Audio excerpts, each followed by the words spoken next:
you awake? I thought I heard you get up.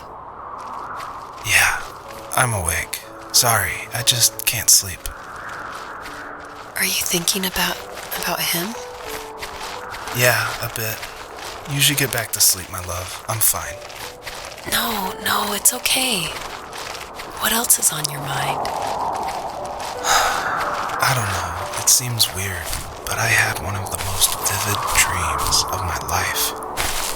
I saw a fox on a snowy mountain, just looking confused and worried. Those eyes. I can't get those eyes out of my head. She was running in the windy snow, looking for something. Do you think it has to do with you and what's been going on? I don't know. It was just a dream, Rachel. They're not meant to make sense. A lot's happened the past couple days, that's all. Well, if you're not going to sleep anyway, you should tell me. I want to hear. All right. So, not far from her home, she followed that path to something unexpected.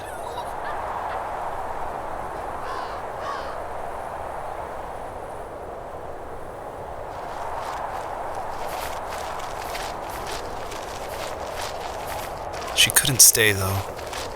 She had to find her other 2 children. So she took that path. She followed it towards something ancient. Something with answers.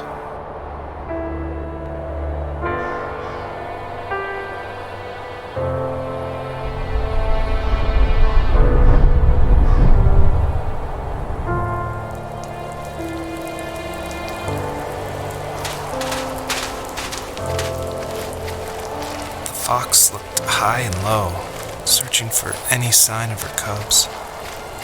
Points of light showed the way to this ancient tree.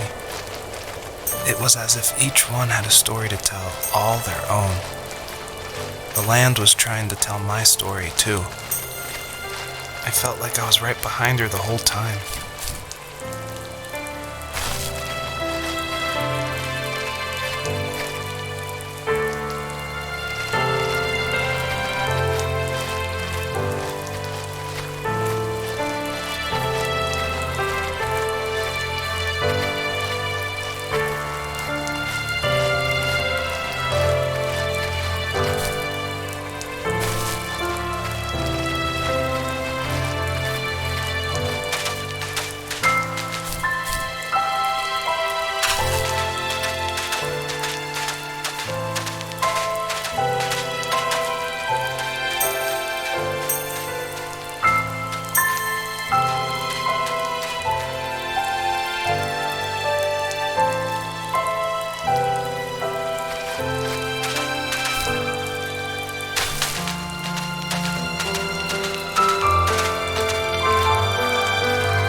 As a kid, did you ever do show and tell in your class? Yeah, I think I only did it once, when I was in the 4th grade. You know how my life was around then. I wanted to show my class what helped pass the time and distracted me, so I brought a dozen paper cranes I had made. I think I told everyone how badly I wanted to be a bird and fly, embarrassingly enough. Don't be embarrassed. Every kid wants to fly. For me, it was another toy from my dad, a wooden boat. I remember guarding it so carefully in my hands as I walked into class. When I sat down, a group of boys immediately made fun of it. They asked which trash can I found it in, or why an ugly log was my favorite toy. When I got up, I didn't even want to tell them my dad had carved it. I said it was a joke gift my friend had given me. Kids can be so cruel. Some of them are. I shouldn't have let them get to me, but it did. It's amazing we bounced back at all.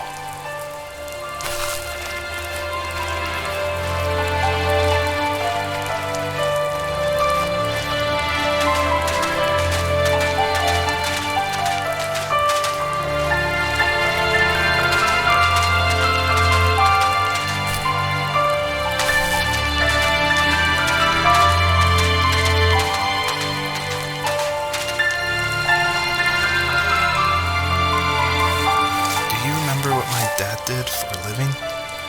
Wasn't he like a lumberjack? That's one way of putting it. If wood was a canvas, then a carving knife was his paintbrush. Even after working a 50-hour week, even after his hands were more splinters than skin, he would bring home the nicest piece of Alaskan weeping cedar and make me toys. That wooden train was the first toy I can remember, and I loved it. I just knew from a young age I was going to be a lumberjack, like my father.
Those kids would leave me alone, but somehow they could tell I was different. They made fun of how far away I lived. They called my dad a sourdough. I was a blabbermouth as a kid, telling my dad stories I made up for hours. But after that show and tell, I didn't tell him much anymore. He didn't know exactly what was wrong, but his best guess was that the toys he carved weren't cool enough. He carved me a tank and tried to tell me what it was like to be in a real tank as a serviceman. I didn't know your dad was in the military. Yeah, in the army. The sad thing is that I'd pretty much forgotten until just now. There's so much I still don't know about him. I'm sorry. He knows how much you love him. You're going to see him again soon and have some closure, I'm sure.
The older I got, the more I withdrew.